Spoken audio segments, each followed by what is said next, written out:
Next D23, there'll be a show just about droids. Yeah. It's a character I mourn, you know, in a way. I went to the funeral. I was there. I said like, okay, thank you.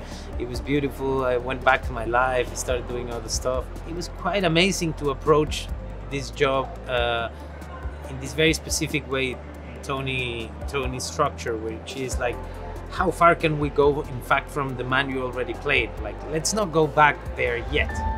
Cassian Andor. Don't matter what you tell me or tell yourself. You'll ultimately die fighting these bastards. Wouldn't you rather give it all at once to something real? It was interesting because the Cassian you'll meet is not the Cassian I played in Rogue One. People actually change, you know. There's range for that. There's a chance to transform. So this man is I would say it's a different man. As long as everyone thinks I'm an irritation, there's a good chance they'll miss what I'm really doing. What are you really doing? I loved the opportunity to really flesh her out and to explore her and learn about her. I've always been fascinated by her as well. You know, I've been as curious about her as other people. So I really relished the opportunity to discover her also within Tony's writing and within the world he's created. There's fermenting out there, son.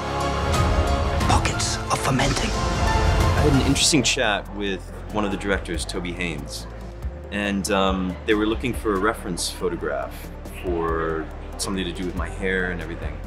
And he found something online where, unfortunately, I do look like I'm a little bit tightly wound and kind of angry. And he's like, I think like this. It looks like you're chewing on a wasp. And I was like, oh, that's so brilliant. Like, Cyril at every moment is just chewing on this wasp of like pain and like anguish and determination to transcend his station, and is unbelievably disappointed with everything around him because he's looking for his satisfaction and his validation from the outside and from this horrible structure of the Empire. Let's take them by surprise. For the greater good. Call it what you will. Let's call it war. There's a really fine line between tough and strong, I think. And I think women are strong. Tough feels more like you're almost like mimicking a man. And I think Vix is incredibly strong, walks like a woman, talks like a woman, but has this strength to her that you almost feel like you don't want to mess with her. And that was a fine line that I really wanted to find. I didn't want her to be, you know, this tough girl that could fight. And I really wanted her, she can fight with her words, she can fight with her actions. And that was really important to me. And I think her bravery was another element that I played with a lot with Tony, and figuring out like, how would she do this and why would she do what she does? And shoes are my trick. If I find the shoes, I'm good. I only wore one pair of shoes, only one. I'm like, if I find them, then I'm like, I can't let them go, because then you walk different and then everything else happens, and it's sort of this magic thing that if I don't have the boots, I'm not Bix. People are standing up. They're afraid. Right now, they're afraid.